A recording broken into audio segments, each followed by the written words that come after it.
बंदी छोड़ सतगुरु रामपाल जी भगवान की जय हो। बंदी छोड़ की सभी पुण्यात्माओं को दास का सत साहेब। पुण्यात्माओं, आज बहुत ही गहरा, जिसे कहें कि पूरा बेस है इस भक्ति मार्ग का, गुरुदेव का अंग। गुरुदेव का अंग हृदय में उतर जाना चाहिए। ये बिल्कुल ठीक का समय है। अभी तक इसका अगर विस्तार से नहीं वर्णन होगा था या किसी कारण से इसकी गहराई जो समझ में नहीं आई थी, आज ठीक का समय है। बंदी छोड़ ने कहा है कि जब आवे विश्वे बीसा, जब आवे विश्वे बीसा, ना रहेगा ईसा ना रहेगा मूसा, राज करेगा जगदीसा। तो विश्वे बीस का अर्थ होता है ठीक का समय। तो आज वो ठीक का समय आ गया है कि गुरुदेव के अंग का सरलार्थ बहुत ही सहज भाषा में हो रहा है। जी बंदी छोड़ की सत प्रेरणा से हो रहा है। बंदी छोड़ के कुशल मार्गदर्शन में ये अनुवाद हो रहा है। एक एक शब्द का गहरा अर्थ है, उसको समझना बहुत ही ज़रूरी है दोस्तों। पुण्यात्माओं, ये बहुत ही गहरा है, इसलिए इसके एक एक शब्द को समझना है। तो आज शुरू करते हैं। गुरुदेव के अंग गरीबदास जी की वाणी से लिया गया है और पहला है इसका, गरीब प्रपटन वह प्रलोक है जहाँ अदली सतगुरु सार, और भक्ति हेत से उतरे पाया हम दीदार। गुरुदेव का अंग जब तक नहीं समझ में आ सकता है, जब तक हृदय में नहीं उतर सकता है, आत्मा में जब तक आत्मसात नहीं हो सकता है, जब तक कि आप अपने गुरुदेव को पूर्ण परमात्मा सतगुरु कबीर साहब नहीं मानेंगे। जब आप परमात्मा को, सतगुरु को ही परमात्मा मानेंगे, प्रकट हुआ परमात्मा मानेंगे कि सतगुरु जो रामपाल जी भगवान आज वर्तमान में धरती पर हैं, वो प्रकट हुए हैं। 8 सितंबर 1951 को इस धरती पर प्रकट होकर आए हैं। जब तक आप सतगुरु को परमात्मा नहीं मानेंगे, तब तक गुरुदेव का अंग का कोई भी वाणी आपको समझ में नहीं आएगी। तो सबसे पहले तो सभी पुण्यात्माओं से निवेदन है कि वास्तव में अगर आप बंदी छोड़ सतगुरु रामपाल जी भगवान के शिष्य हैं, समर्पित शिष्य हैं, आपको सतलोक जाना है, तो आपको अपने सतगुरु को परमात्मा मानना चाहिए। प्रकट हुआ परमात्मा जो तीनों लोकों में विचरण करके सबका धाड़ पोषण करता है, जिसके अर्ध रोम में सकल पसारा, ऐसा पूर्ण ब्रह्म हमारा। तो जो बंदी छोड़ सतगुरु रामपाल जी भगवान हैं, उनके एक रोम में तीनों लोकों की सृष्टि रची है और असंख्य प्राणियों को वो पालन पोषण कर रहा है। तो उसी की महिमा के लिए, उसी के आराधना के लिए, साधना के लिए, गुणगान करने के लिए ये प्रयास बंदी छोड़ की सत प्रेरणा से किया जा रहा है। अब एक एक शब्द को देखते हैं। गरीब प्रपटन वह प्रलोक है। प्रपटन सतलोक को कहा गया है। तो इसमें गरीबदास जी अपनी छाप लगा रहे हैं कि प्रपटन वह प्रलोक है जहाँ अदली सतगुरु सार।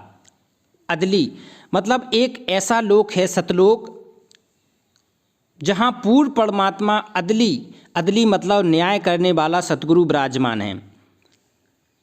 प्रपटन वह प्रलोक है। सतलोक एक ऐसा लोक है जहाँ पर सभी सुख है। वहाँ पर जाने के बाद ना जीव का मरण होता है, ना कभी इस पृथ्वी पर आना होता है, पूर्ण मोक्ष हो जाता है। वह प्रपटन, वह सतलोक है, वो तीसरी मुक्ति धाम में है। वहाँ पर कौन है? वहाँ अदली सतगुरु सार, वहाँ पर बंदी छोड़ सतगुरु पूर्ण परमात्मा कबीर साहब बैठे हैं। ये वही पूर्ण परमात्मा हैं जो आज बंदी छोड़ सतगुरु रामपाल जी महाराज के रूप में, बंदी छोड़ रामपाल जी भगवान के रूप में, हम सभी के सतगुरु के रूप में हैं। तो वहाँ पर हम लोगों को जाना है सतलोक।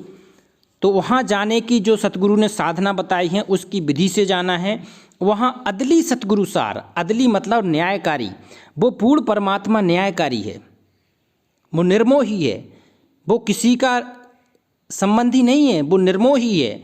बंदी छोड़ सतगुरु रामपाल जी महाराज के रूप में जो सतगुरु हैं, पूर्ण परमात्मा कबीर साहब हैं, वो न्यायकारी भगवान हैं। वो सबसे बड़े न्यायकारी हैं। कहते हैं कि काल भी एक जो 21 ब्रह्मांड का है, तो उसने भी जब परमात्मा आए थे तो कहा था कि हम सत का राज करेंगे मालिक, हम 21 ब्रह्मांड में जो राज करेंगे वो सत का राज करेंगे।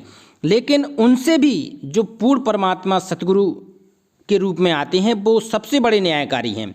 तो बंदी छोड़ की सभी पुण्य आत्माओं से अनुरोध है, इस मार्ग में गफलत नहीं चलेगी। नंबर 1, इस मार्ग में बिल्कुल भी किसी प्रकार की एक भी आपकी गलती माफ़ नहीं होगी अगर आपने कोई सतगुरु के प्रति आपने विचार सही नहीं है या सतगुरु की संगत को आपने ठगा है, सतगुरु के पैसे में आपने गफलत की है, सतगुरु ने अगर आपको जिम्मेदारी की है तो उसका अगर आपने निर्वहन नहीं किया है, आपने अपने मन कर्म वचन से किसी भी भक्त को परेशान किया है, तो आप उस सज़ा के पात्र हैं, क्योंकि वो न्यायकारी है। उससे बड़ा न्यायकारी परमात्मा कहीं नहीं है, क्योंकि वही सबका संचालन कर रहा है। तो जो भी भगत हैं, होता क्या है दोस्तों कि जब तक हंसा हमरी आना, बंदी छोड़ ने कहा है कि जब तक हंसा हमरी आना और काल लगे ना तेरा बाना, तो काल तेरा कभी बान नहीं लग सकता है, जबकि हमारे आन में है, हमारी मान मर्यादा में जब तक भगत है, जब तक काल भी तेरा भी कुछ भी दाव भगत पर नहीं लग सकता है। लेकिन ज्यों ही मर्यादा खंडित होती है, भगत जैसे ही मर्यादा लांघ जाता है तो काल के फर्द में आ जाता है। जब काल के फर्द में आ जाएगा तो उसका दाव लग जाता है। आए दिन जो मर्यादा खंडित है उन्हीं भक्तों के साथ में दुर्घटना भी घटती है, एक्सीडेंट होगा, कुछ काल के बस आके जहर खा के कोई मर जाए, एक्सीडेंट में मर जाए, फांसी लगा के मर जाए, या किसी को कोई गोली भी मार दे, तो अगर किसी की इन अकाल मौत हो रही है तो वो सतगुरु की फर्द से बाहर है। तो चेतावनी उन भक्तों के लिए भी है कि इस मार्ग में गफलत नहीं चलेगी। जिन्होंने गलती की है, बंदी छोड़ दयालु हैं, उनसे ज़रूर माफ़ी मांगें, क्योंकि ये ठीक का समय है। और इस समय जिनको जो जिम्मेदारी दी है वो अपनी बखूबी निभाएं, क्योंकि ये मार्ग एक दिन पूरा विश्व में जाना है। तो बंदी छोड़ ऐसी लाइन खींच के जाएंगे कि गफलत इस मार्ग में नहीं चलेगी। भगवान की जय। अब आगे चलते हैं कि गरीब प्रपटन वह प्रलोक है जहाँ अदली सतगुरु सार, वहाँ बंदी छोड़ कौन बैठे हैं? सतगुरु रामपाल जी भगवान भी वहाँ सिंहासन पर बैठे हैं और यहाँ सतगुरु रूप में भी बैठे हैं। कि जब हम लोग पार होके जाएंगे तो वहाँ परमात्मा हमें त्रिकुटी पे मिलेंगे, और त्रिकुटी के बाद जैसे ही हम लोग सतलोक में पहुँचेंगे तो जहाँ सिंहासन पर मालिक बैठे हैं वो सतगुरु रामपाल जी भगवान के रूप में ही आपको मिलेंगे। तब आप में जो खुशी होगी, तो कहते हैं कि हंसा करद चोर सुर भूपा, वो सत्य पुरुष दरबारा है। तो हम लोग इतनी खुशी हो जाते हैं कि देखते हैं कि हे मालिक, आप तो खुद परमात्मा थे हमारे सतगुरु के रूप में। तो हम लोग खुशी से उसको चौर करते हैं, वहाँ हिलाते चौर से स्वागत करते हैं। तो ये हमारा बहुत ही पुण्य कर्म माना जाएगा अगर हम लोग वहाँ पहुँचते हैं। तो अगली लाइन में है, भक्ति हेत से उतरे उपाया हम दीदार। तो वो पूर्ण परमात्मा, वो जो तीनों लोकों का मालिक, वो अनंत कोट ब्रह्मांड का सृजनहार सत कबीर, वो सत कबीर पूर्ण परमात्मा आज बंदी छोड़ सतगुरु रामपाल जी भगवान के रूप में सशरीर भक्ति हेत से उतरे उपाया हम दीदार, और हमें उनके दीदार करने का ऐसा सौभाग्य मिला है। जे बहुत ही युगों युगों की भक्ति संस्कार के पुण्य प्रताप से ऐसा मिलता है कि जब वो पूर्ण परमात्मा सतगुरु के रूप में मिलते हैं।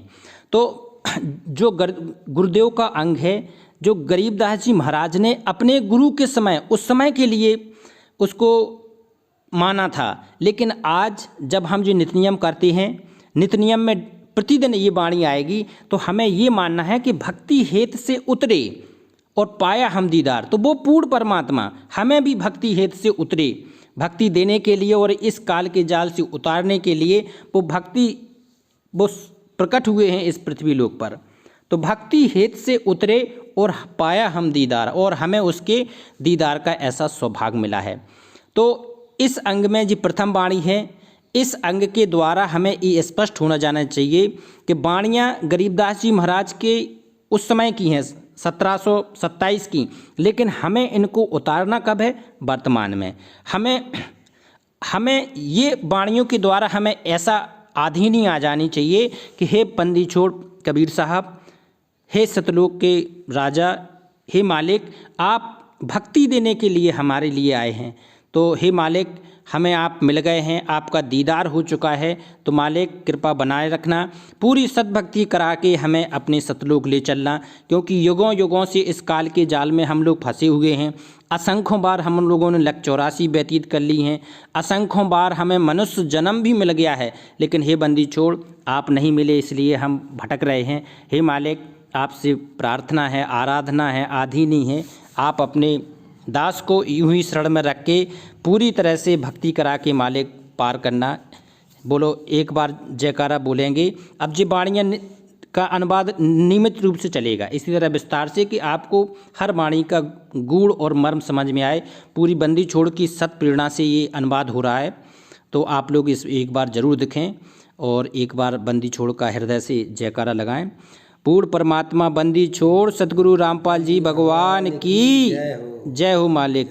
सत साहेब।